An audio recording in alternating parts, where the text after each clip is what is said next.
अस्सलाम वालेकुम everyone, I am clinical nutritionist Muntaha और आज इस वीडियो में मैं आपको ideal body weight find out करने का तरीका बताने लगी हूँ। बगैर किसी परेशानी के, झंझट के आप अपना आइडियल बॉडी वेट, अपना टारगेट खुद से सेट कर सकते हैं। तो चलते हैं अपनी वीडियो की तरफ। अगर आप मेरे चैनल पे न्यू है तो make sure to subscribe my channel. इस वीडियो को एंड तक जरूर देखिएगा ताकि आप वो फॉर्मूला सही से इस्तेमाल करना सीख जाएं। आइडियल बॉडी वेट बेसिकली एक बहुत अच्छा रेफरेंस आपको मिल जाता है अपना टारगेट सेट करने के लिए कि मुझे इतने वेट, इतने केजीज अचीव करना है, इतना वेट अपना गोल सेट करना है। तो ये काफ़ी एक आपको हेल्प मिल जाती है उस चीज़ से।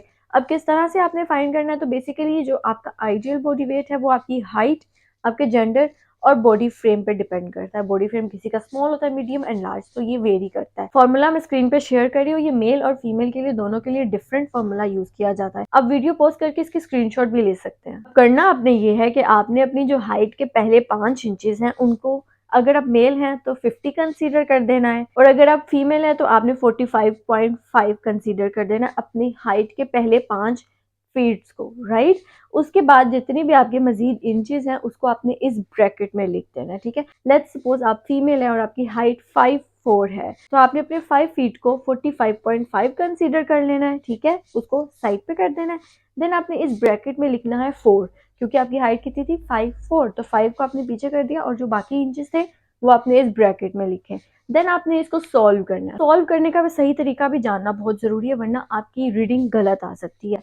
पहले आपने अपनी ब्रैकेट को मल्टीप्लाई करना है 2.3 से और उसके बाद जो आंसर आएगा उसको आपने प्लस करना है 45.5 से।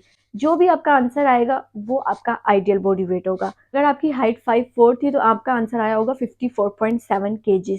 तो ये आपका आइडियल बॉडी वेट है। आइडियल बॉडी वेट जानना जरूरी है, लेकिन इसको आइडियलाइज करने की जरूरत नहीं है। अगर आपके कुछ केजीज कम या इससे ज्यादा भी हो जाए तो कोई मसला नहीं है। जो मेन हमारा फोकस होना चाहिए वो फैट लॉस होना चाहिए और हेल्दी बीएमआई अचीव करना होना चाहिए। अगर आप जानना चाहते हैं कि बीएमआई क्या है और ये कितनी रेंज में आपका होना चाहिए, इससे ज्यादा होगा तो आप ओवरवेट या ओबीज कहलाए जाओगे या फिर अंडरवेट, तो do let me know in the comment section. अगर आपको मेरा कंटेंट अच्छा लगे तो make sure to give it a big thumbs up and comment on this video. Do subscribe my channel. Thank you so much. ये मैंने formula share किया, आप इसके स्क्रीनशॉट ले लें।